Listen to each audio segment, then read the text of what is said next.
Bueno, pues muy buenas a todos y a todas. Yo soy un vuestro parlante. Continuamos con nuestra introducción a Ser y Tiempo de Martin Heidegger. Estábamos en la primera parte. No se puede estar en otra porque no hay segunda, porque Heidegger no la llegó a escribir, o si la llegó a escribir nunca se publicó, y aunque nunca la publicara en vida, parece que tampoco se publicará póstumamente, porque tales documentos parece que no existen, porque Heidegger abandonó el proyecto. Y nos habíamos quedado hablando de la temporalidad, ¿vale? Para ir situando un poco contextualmente las herramientas conceptuales que nos ofrece Heidegger y lo que me interesa, ¿no? Que es fundamentalmente tener un suelo conceptual para la comprensión de la idea de Dasein, que es la idea fundamental que nos presenta Heidegger en esta obra. Y entonces estábamos, como digo, en la primera parte, titulada, voy a leer bien ya que la tengo aquí, la interpretación del Dasein por la temporeidad o temporalidad, según la traducción, y la explicación del tiempo como horizonte trascendental de la pregunta por el ser.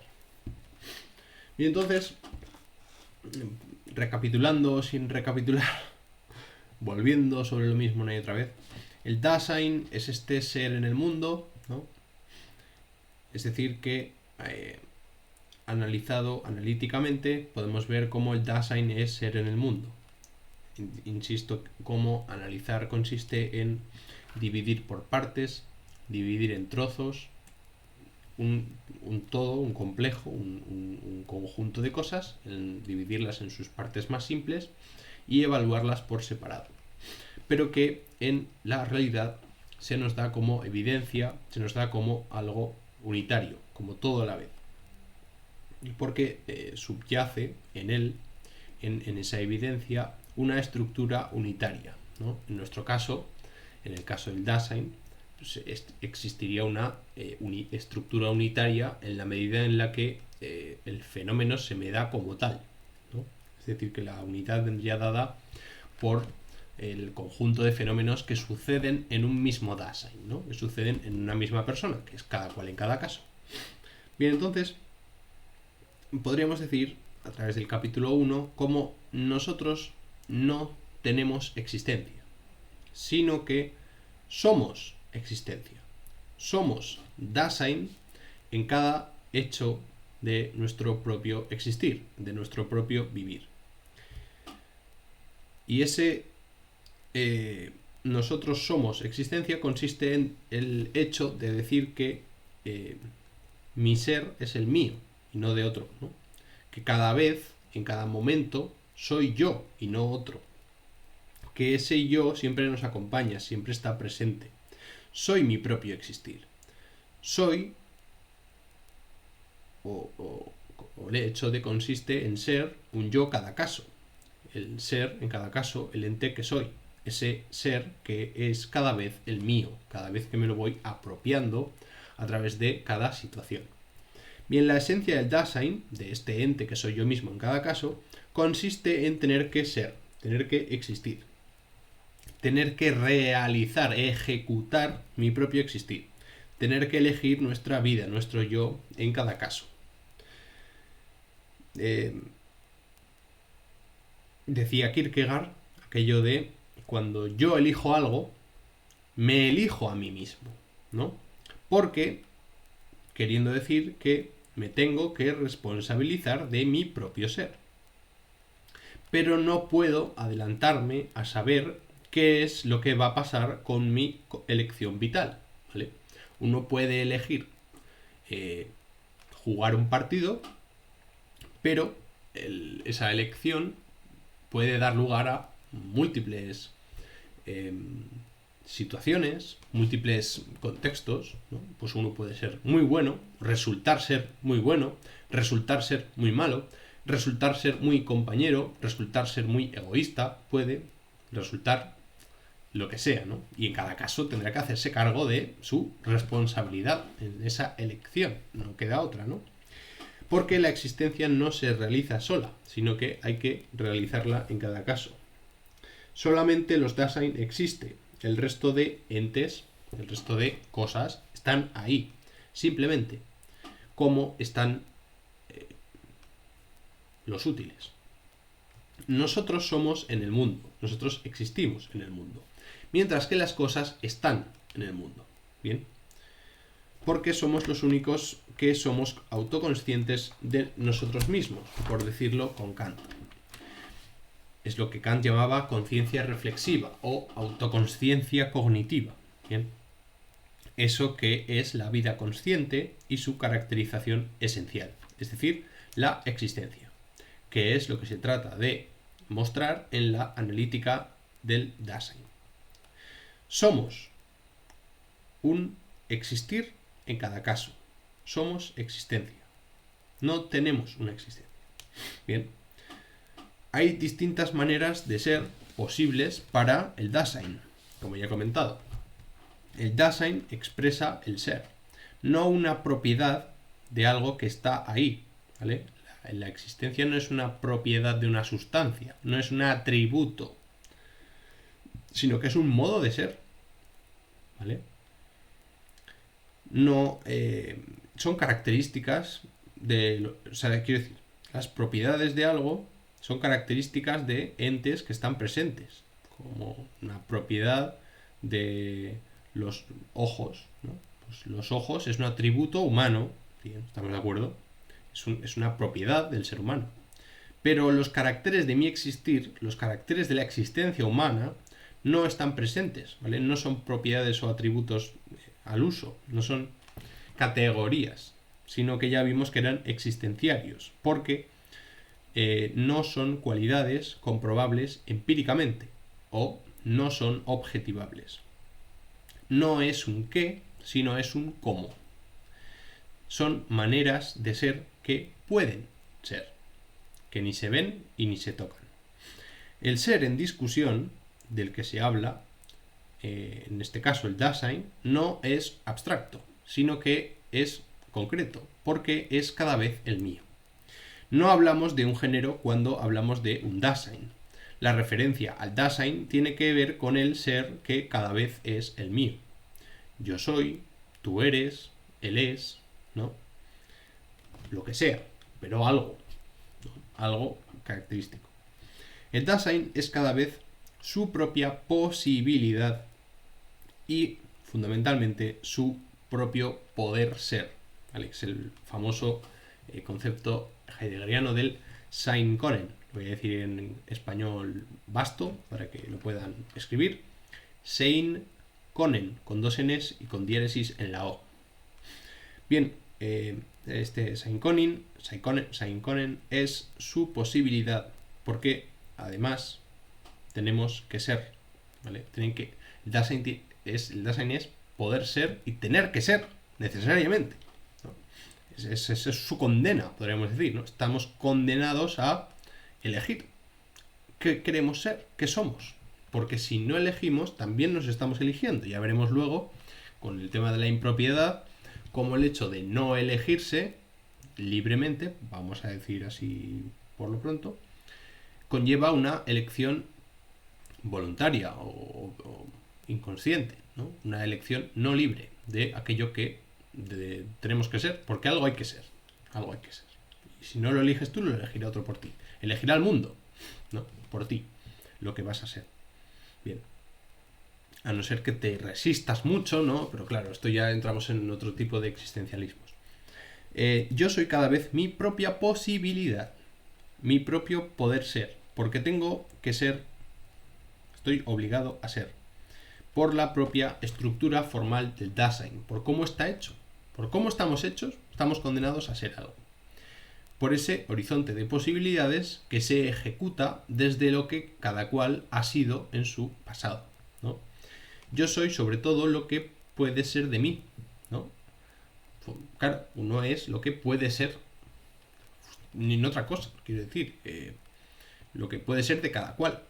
Hay una proyección en el futuro en función de lo que se quiere ser, pero de lo fundamental de lo que se ha sido, ¿no? Porque siempre se dice que uno suele ser quien quiere ser y no tanto quien ha sido. Es decir, que Heidegger en el fondo lo que está diciendo es que me da igual quién eres, ni quién seas, ni de dónde vengas, sino que aquí lo importante es que hay un contrapeso existencial y la elección que tú hagas en cada momento te va a determinar más que todo lo que hayas elegido antes, ¿no? Es una apuesta por el decir, cambia, ahora, ¿no? Ahora es tu momento, ¿no? Ese poder ser siempre está en juego, siempre vas a poder ser. Si quieres ser bueno, siempre estás a tiempo de cambiar, ¿no? Y está en tus manos ahora mismo, no es porque ya hayas... Bueno, en fin, este tipo de cuestiones, ¿no? No me quiero poner muy intenso. Bien, su ser posible, su poder ser, es lo que cada uno es en cada caso. En esto consiste la primacía de la existencia sobre la esencia. Tener que ver con el poder ser que es mío. Es decir, con la noción de que al ente llamado Dasein le va en su existencia su propia esencia, ¿no? Porque lo que es se juega en cada momento que elige ser A, B, o C, o D, o lo que sea, ¿no? El caso es la elección. Ese es el elemento que nos interesa analizar, porque es lo que conforma el existenciario, justamente, ¿no? Esa estructura formal que no es objetivable, pero sí comprensible, podríamos decir, en términos conceptuales filosóficos.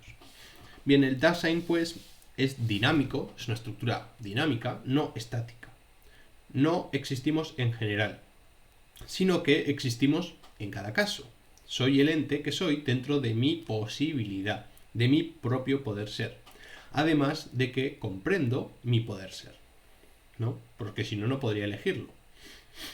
Bien, estos conceptos, como ya hemos dicho, que explican hermenéuticamente nuestro existir, son los existenciarios. Bien, este Seinkonen va a ser un existenciario fundamental, propio de la estructura temporal del sentido del ser del ente. Bien, la posibilidad que yo soy la comprendo de alguna manera. Bien, yo me comprendo mi ser de alguna manera, es lo que ya hablábamos de la Seinverstandnis. Me comprendo como aburrida, me comprendo como desganado, me comprendo como cansado, me comprendo como, yo sé, activo, enérgico, con ganas, ¿no? Porque este comprenderse, en tanto que algo nos recorta, nos selecciona unas determinadas opciones para vivir. Yo vivo mi poder ser como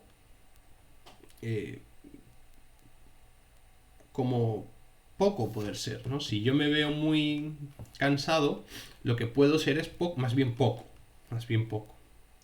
Porque entonces diría, pues, hoy solo veo la cama, ¿no? Pues ese es mi propio poder ser. Sin embargo, si yo estoy muy con ganas, con energía, pues enseguida puedo ir buscando y alternando y decir, no, hoy tengo que hacer muchas cosas porque tengo que ir aquí y allá y al otro lado y más allá, ¿no? Hay una aperturidad en la posibilidad de lo que vamos a ser o podemos ser. Porque estamos volcados hacia lo posible, siempre. A no ser que pues, tengamos una depresión muy severa, ¿no? Y el futuro desaparece. Entonces ya no estamos volcados hacia nada porque ya nada se nos aparece como posible. Ya no podemos elegir ser nada porque nuestra elección está cerrada, ¿no? Esa aperturidad propia se ha cerrado. Por lo que sea, ¿no? Hay que estudiarlo, pero bueno, aquí la cuestión es que estamos intentando comprenderlo desde ser y tiempo. Bien, la temporalidad tiene un sentido. Es comprendida por el que la vive. ¿Vale? La temporalidad es propia de quien la vive. Yo soy la posibilidad que soy, y en esto consiste existir, y hace que me comprenda como de una determinada manera, siempre en cada caso. Bien, estamos hablando de problemas pues existenciarios, ¿vale? Que consisten en problemas relativos a la estructura de la existencia, es decir, de los elementos que configuran el existir humano. No hablamos de problemas existenciales, por ejemplo, problemas con respecto al uso de la libertad o relativos problemas existenciales como el estrés, la ansiedad, la apatía o cosas así. Bien. Entonces, en la página 46 de Ser y Tiempo, en la edición de Ser y Tiempo, no en la edición de Rivera. No, sí, miento. En la página 26 de la edición oficial, en la página 46 de la edición de Rivera, hay una... está la famosa mala traducción del Logonejón aristotélico. Bien, porque Heidegger viene a decir que el Logonejón se ha traducido mal. Pero bueno, ya vamos a llegar a eso, ¿no? Antes de nada, pues tenemos que recordar que hay una crítica a la idea de cogito ergo sum, porque se entiende que no es pienso luego existo, sino soy luego existo, porque lo primario es el ser y no el pensar, ¿no? De ahí que la analítica plantee la pregunta ontológica por el ser, ¿no? Por el sum, por el básico yo soy. ¿Por qué pienso? ¿Por qué la noción de pienso luego existo debería ser cambiada por soy luego pienso? O pienso porque soy. Que tiene que ver con el existir humano. El existir humano es de carácter verbal, vivo, dinámico, con cierto devenir, con cierto vérselas con lo que está sucediendo o lo que va a suceder.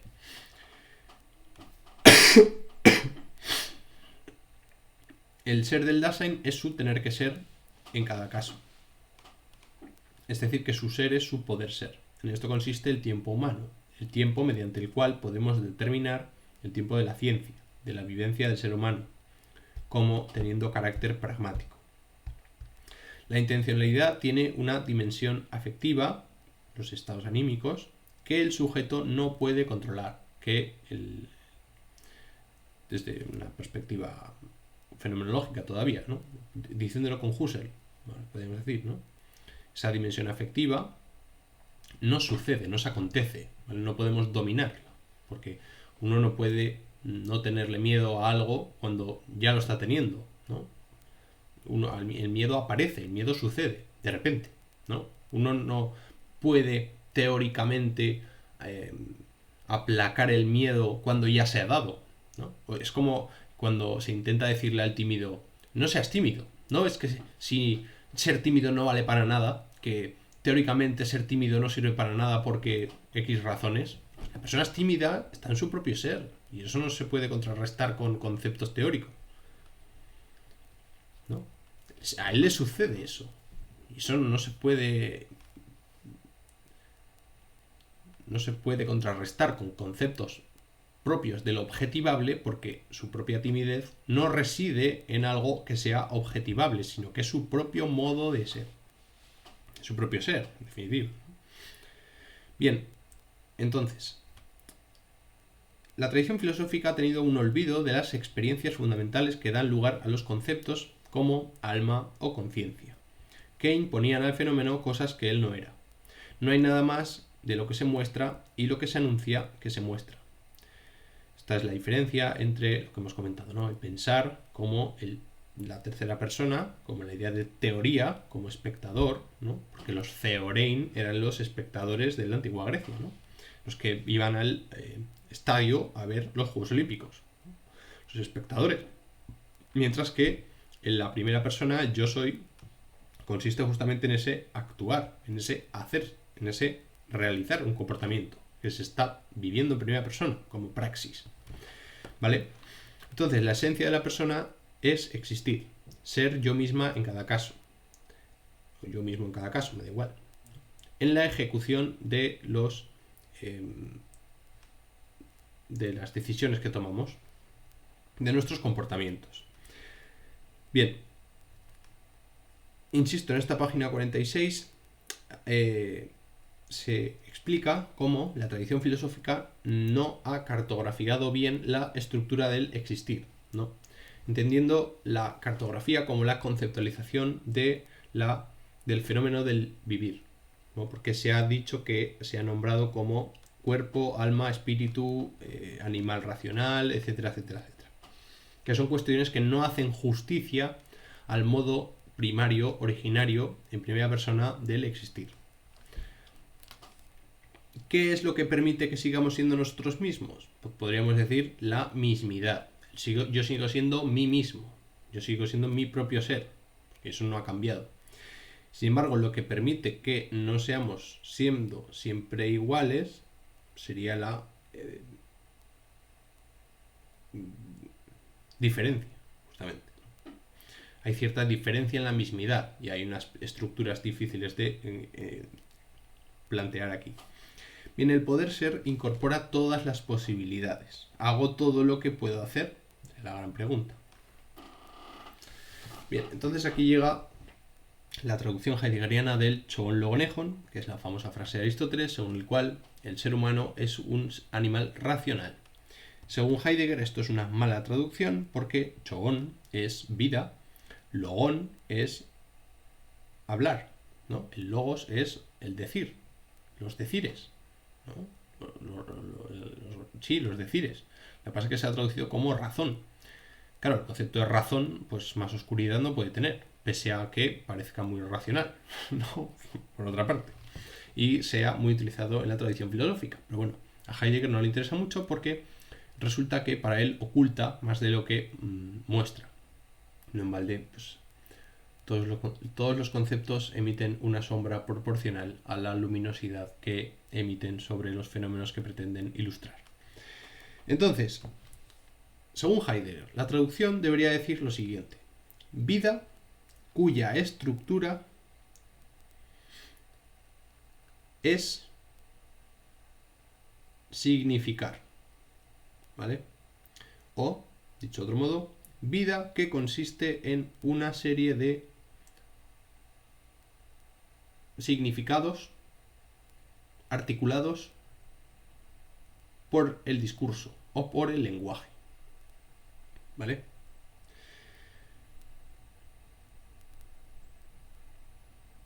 Esto lo saben muy bien los publicistas, por ejemplo, ¿no? Los publicistas saben perfectamente que deben mostrar qué significados conectados con los productos o entes que están vendiendo deben hacer, ¿vale? Cómo mostrar una conexión entre significados y el producto. Es decir, cómo se conectan los patrones simbólicos con el producto en sí, ¿no? Que se está vendiendo, para incitar a que los espectadores compremos esos determinados productos. Esto es lo que se llama el marketing, y el marketing tiene un fuerte componente emocional y de engaño. De engaño, ¿por qué? Porque luego esas expectativas se pierden, ¿no? Porque esos significados los tiene que aportear uno. Porque claro, están los, digamos, el clásico ejemplo, ¿no? Te compras un coche, pues tendrás la chica de tus sueños. Porque la chica de tus sueños siempre se fija en el coche rojo de alta gama y lo que sea, ¿no? Es el clásico. Ahora ya no se hacen este tipo de coches. Ahora se vende la libertad, ¿no? Cómprate este coche porque serás libre, ¿no? Tendrás una absoluta autonomía y libertad para moverte por donde quieras, ¿no? Pues se vende eso, realmente, ¿no? Cómprate un coche, tendrás libertad. ¿No eres libre? Cómprate un coche, ¿no? Esa es la lógica. ¿Qué pasa? Que si tú compras un coche y luego no te aparece la libertad, entonces ¿qué pasa? ¿Que no va asociado ese significado al coche? Sí. ¿Y qué pasa si al principio sí que vives ese sueño, ¿no? Vives esa representación, vives esa conexión de significados, ¿no? Entendido como coche, libertad, ¿no? Tú tienes coche, podrás ir a la montaña, podrás ir a la playa, podrás irte con tus amigos a pasártelo genial a las playas de Ibiza y no sé qué, no sé cuántos. Bien, es lo que te venden, ¿no? Ellos asocian un producto a un significado. Producto, ente, coche. Significado, libertad. Bien, ¿qué pasa si pasado un tiempo resulta que esa libertad que te daba el coche es una libertad que, ¿cómo decirlo?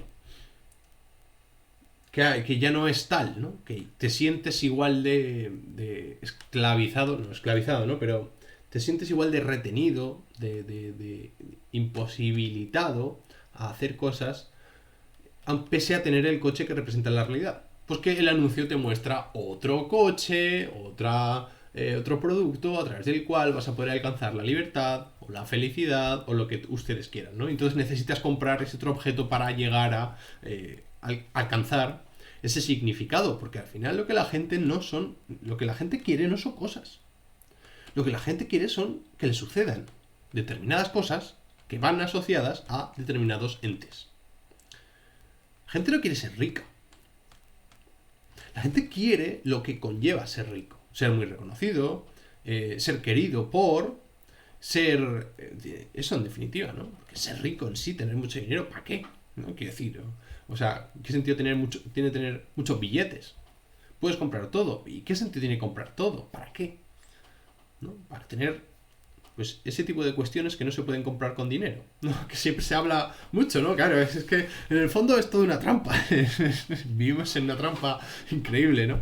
En fin, no quiero seguir por aquí porque, bueno, en fin, cada cual saque sus propias conclusiones, pero bueno. Entonces, la cuestión es que somos seres muy vulnerables. Es decir, que somos muy susceptibles de contagiarnos de los significados, ¿no? Esto lo muestra muy bien la simpatía, ¿no? La simpatía, o su forma más elevada, su forma más precisa o más adecuada a los entornos sociales, es la empatía, es la capacidad por verse afectado por la situación emocional de una comunidad o de un grupo. Si nosotros vamos a un grupo en el cual hay muy buen ambiente, pues uno se contagia inevitablemente y suelta la sonrisa y se sonríe, ¿no? Pero si uno entra en un grupo conflictivo, peligroso, pues uno ya se hace con esa peligrosidad, con esa dificultad, con esa amargura, ¿no? Uno entra en participación inevitablemente porque queremos ser parte de ello, ¿no? Por esta estructura vulnerable de vernos afectados por significados. Y cómo esos significados repercuten en el suelo del comportamiento, que es la dimensión afectiva, ¿no? Bien, entonces,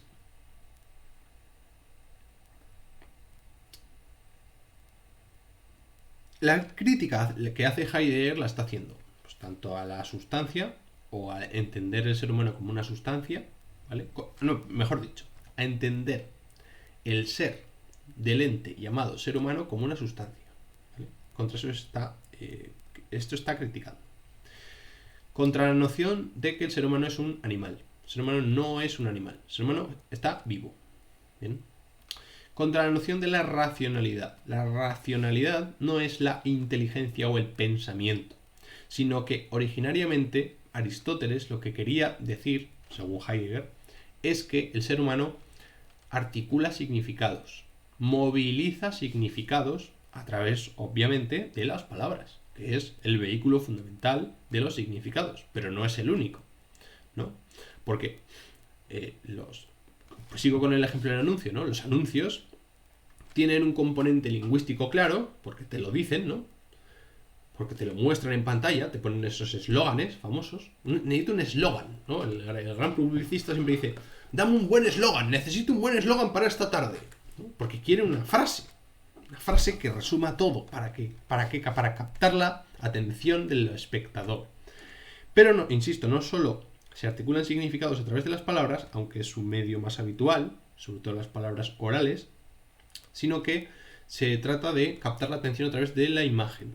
La imagen, ya desde el mito de la caverna, obviamente, es un modo de transmitir una serie de significados. Aquí tenemos las películas, el contenido audiovisual, que es en nuestro tiempo el gran captador de la atención. Bien, hasta el momento la mejor hecha, ¿no? Bien. Entonces, además de criticar a toda esta gente, lo que hace es criticar a los neokantianos, representados su máximo exponente, que es Ernst Cassirer, según el cual todo discurrir de ideas para significar lo que quiere decir se constituye como conceptos, que es esta noción resignificada. pero la conciencia no tiene una dimensión sustancial. No es una sustancia, como decía Descartes, porque Descartes dejó sin pensar el sum del cogito, que es la experiencia originaria que motiva la reflexión.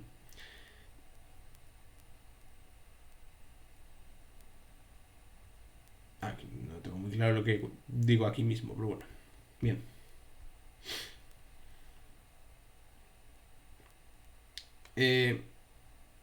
La cuestión es que se está criticando el qué. El hecho de ser un Geist. El hecho de ser un espíritu. Porque no somos un Geist. No somos un espíritu. Somos otra cosa. Somos ser. Según Heidegger.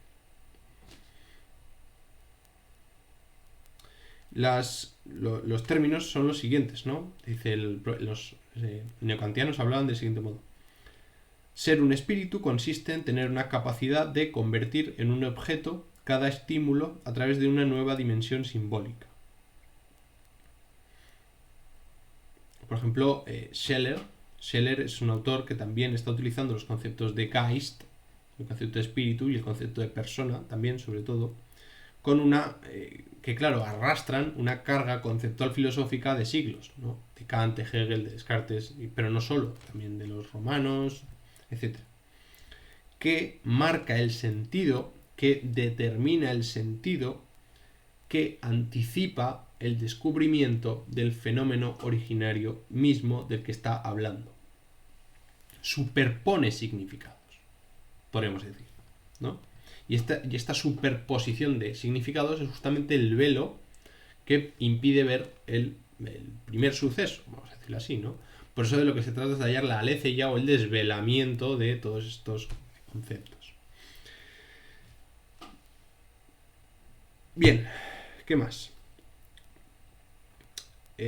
Por último, Husserl no va a ser capaz, según Heidegger, de salir de la esfera de la conciencia del viviente y ponerla en correlación con su mundo y hacer este paso, este salto de la conciencia a la existencia.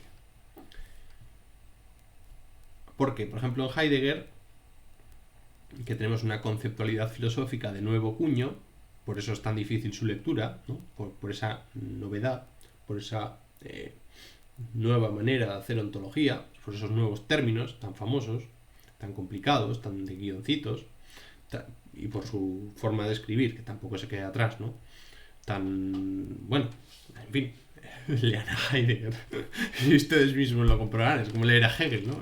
No te puedo decir, es que Hegel es muy difícil. Pues sí, pues léelo, compañero. No solo es que no te enteres de qué significan los conceptos, es que además su propia manera de estructurar un párrafo es difícil. No eran grandes literatos, no es un Platón, ¿vale? Aristóteles también se las trae, también es una cosa muy dura, muy pesada, muy rocosa. No es literatura, obviamente, no es literatura, es filosofía.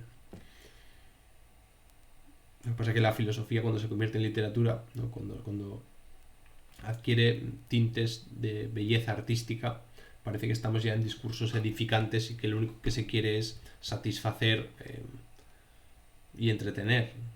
Y aquí lo que se busca no es satisfacer ni entretener, sino comprender, ¿no?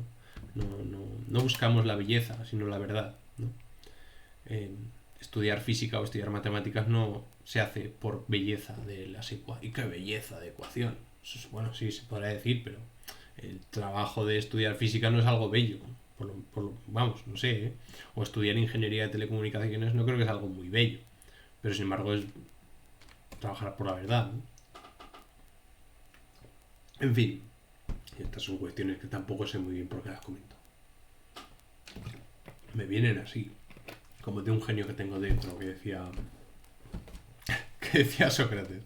Bien, entonces, para Heidegger la conciencia es también nuestro cuerpo, ¿vale? Y aquí viene la clave.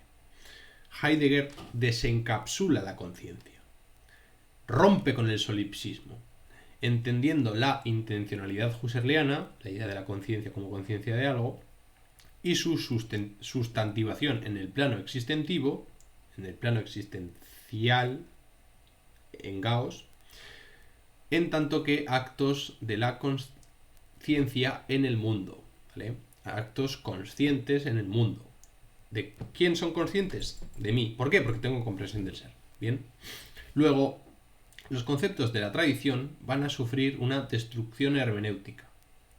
Es decir, que los elementos significativos de los viejos conceptos van a tener un nuevo valor hermenéutico en base a el sistema filosófico que está planteando Heidegger. Es decir, que estamos llegando a nuevos conceptos, distintos, vamos a decir, diferentes, ¿no? No vamos a decir mejores, vamos a decir diferentes. Porque luego cada cual que juzgue según cada modelo, y aquí cada uno es de su padre y su madre, y cada uno es de lo que ha leído, y uno es kantiano, o es nietzscheano, o es marxiano, o es freudiano, o lo que a cada cual le convenzca, y es libre de elegirse en la tradición filosófica, ¿no? Podríamos decir. Bueno, vamos terminando, venga. ¿Cómo se justifica la llamada intersubjetividad? ¿Vale? El concepto de intersubjetividad, que era la última moda en la jerga de la subjetividad, para justificar la idea de lo objetivo dentro de lo no objetivable, es decir, de hallar la verdad de las cosas no objetivables, pero que sin embargo no se reducían a lo subjetivo. A ver si me estoy aclarando. O sea, yo más o menos lo tengo claro. Otra cosa es que yo me explique lo suficientemente bien como para que la gente me comprenda. Bien, entonces, una cosa es lo objetivo, ¿no? Lo objetivo es lo científico. Bien. Lo objetivo es lo concreto y real, y que aparece, lo sustancial, ¿no? Bien. Otra cosa es lo subjetivo, que es lo de cada cual. Bien. Pero luego tenemos la belleza, ¿no? Por ejemplo. ¿Cómo justificamos que algo sea bello? No podemos justificarlo objetivamente porque la belleza es algo que atiende al arte. Y el arte no posee la misma verdad que una ciencia. Por lo tanto, la verdad en el arte no será algo objetivo, verdad y universal siempre y necesariamente, porque depende del sujeto que lo está viendo, o de los sujetos que lo están viendo, es decir, de una comunidad. Y ahí en esa comunidad es donde aparece la idea de intersubjetividad, que no deja de ser la idea de convención, ¿no? Esto es bello porque nos parece bello, y punto. Y cuando venga otra comunidad y no le parezca bello, pues no será bello. Es como la idea de lo sagrado, ¿no? En realidad. Una iglesia contiene elementos sagrados. El sagrario, ¿no? Y dentro del sagrario, pues el pan y el vino. Supongamos, ¿no? O sea, ¿cómo sabemos que algo es sagrado? ¿Es lo sagrado algo objetivo o objetivable? No, porque es religioso. Y la medida en que es religioso, solo se puede justificar su verdad desde el mismo, ¿no? Pero claro, alguien que no comparta la misma religión dirá, no, es que esa forma de sacralizar, esa forma de convertir en sagrado algo no es verdadera. La mía es la verdadera. Entonces, como no hay una unidad universal y necesaria en todos para justificar qué es lo sagrado y qué no, hay una comunidad que dice que eso es sagrado. En el momento en el cual esa comunidad desaparezca, eso dejará de ser sagrado. El ejemplo clave es las esculturas griegas de los dioses griegos, ¿no? La escultura de Zeus, que ahora mismo puede estar en el Louvre, ¿no? Esa estructura de Zeus es profana, no es sagrada. No se le rinde culto a Zeus, ni a la estatua de Zeus. Pero antes sí se hacía, antes sí que era sagrado. Porque antes se le rendía culto a Zeus a través de su escultura. Y la escultura era, pues como hoy en día, el Cristo en la cruz. Era algo sagrado. Bien. Pero ahora ya no. ¿Por qué? Porque esa comunidad que le rendía culto y que lo entendía como sagrado ya no existe. Luego, la intersubjetividad que explicaba la verdad de lo sagrado en Grecia ha desaparecido. Luego la estatua de Zeus ya no es sagrada, sino algo profano que se expone en un museo como algo perteneciente a la cultura, pero ya no desde un punto de vista de la religión. Creo que se ha entendido. Bueno, la intersubjetividad es eso, ¿no? la idea de la verdad por convención. No hay más. Que decir, a lo mejor hay gente que me lo explica mejor, pero yo lo entiendo así. Yo creo que está bien entendido, ¿no? En fin, si no lo entiendo bien, pues agradezco que, en primer lugar, que no se fíen de mí, ¿no? Porque todo lo que yo digo puede estar completamente equivocado, ¿no? Y si a mí me lo hacen ver, yo no tengo ningún problema en reconocerlo. A mí si me muestran el error en el que estoy a través de argumentos y a través de razones, soy el primero en decir, jolín, pues gracias, ¿no? En dar la gratitud por haberme hecho salir de la ignorancia. Es una de las cosas que más me gustan en esta vida, ¿no? Dejar de ser ignorante con respecto a las cosas, pero... insisto, si tienen otra opinión, pues les invito a que me la comenten y que me dejen ver por qué estoy equivocado, sencillamente, ¿no? Ante todo, la humildad teórica de este canal, pues quiero que quede clara. Por si no lo ha dicho ya, ¿no? Pues que quede claro que no se fíen en ningún momento de lo que yo digo, sino que vayan a los textos, ¿no? O sea, esto simplemente es una invitación para que ustedes vayan a leer así el tiempo y a ver si se encuentran lo mismo que yo. Sencillamente quiere decir que no. Esto al final no tiene ningún valor. Tiene más valor para mí en el sentido de si me veo yo con las capacidades de explicar las cosas. Y a ver si yo, tratando de explicar las cosas, las puedo aprender. No tiene más. Claro, realmente. O sea, a ustedes les parece que ustedes están aprendiendo, pero en realidad no. En realidad que estoy aprendiendo soy yo, que es el que está poniendo en juego aquí sus logos. Tratando de... O sea, ustedes también, ¿no? Están poniendo en juego sus logos a través de la escucha. Eso no lo niego. Porque si no, no habría comprensibilidad y no tendría sentido lo que yo estoy haciendo, justamente, ¿no? Pero aquí el ejercicio de la praxis y el ejercicio de el que está poniendo la carne en el asador a través de las palabras soy yo, ¿no? Y el que se juega el pellejo, entre comillas, a la crítica soy yo. Pero bueno. En fin. Bueno, a lo que íbamos. Cualquier concepto anticipa un sentido a la hora de interpretar o comprender un fenómeno. Porque lo que Heidegger destruye son los conceptos de la tradición, quedándose con los elementos significativos, con los acontecimientos de ese fenómeno que les daba contenido, aquel fenómeno a los que se refiere la tradición filosófica con sus conceptos, añadiéndoles Heidegger una caracterización filosófica con valor hermenéutico, generando un concepto distinto, diferente, más adecuado desde la perspectiva heideggeriana, que trata de circunscribir o definir ese fenómeno en sus propios términos, en su propio aparecer como fenómeno, ¿vale? Sin esa carga teórica metafísica que se le daba anteriormente. Una de las cuestiones críticas podría ser si esta nueva conceptualización ontológica heideggeriana no es sino otra manera de velar aquello que se pretende desvelar. Es decir, si Heidegger no está haciendo otra cosa sino una nueva ontología, una nueva metafísica, tan metafísica como la que se venía dando. Aunque bien es cierto que el modelo heideggeriano nos aporta, nos sugiere otra manera de pensar, otro modo de reflexionar y de comprender el fenómeno de lo humano. Y lo dejo por aquí. Si me ha quedado un vídeo muy largo, me he enrollado mucho. Me enrollo mucho con los ejemplos.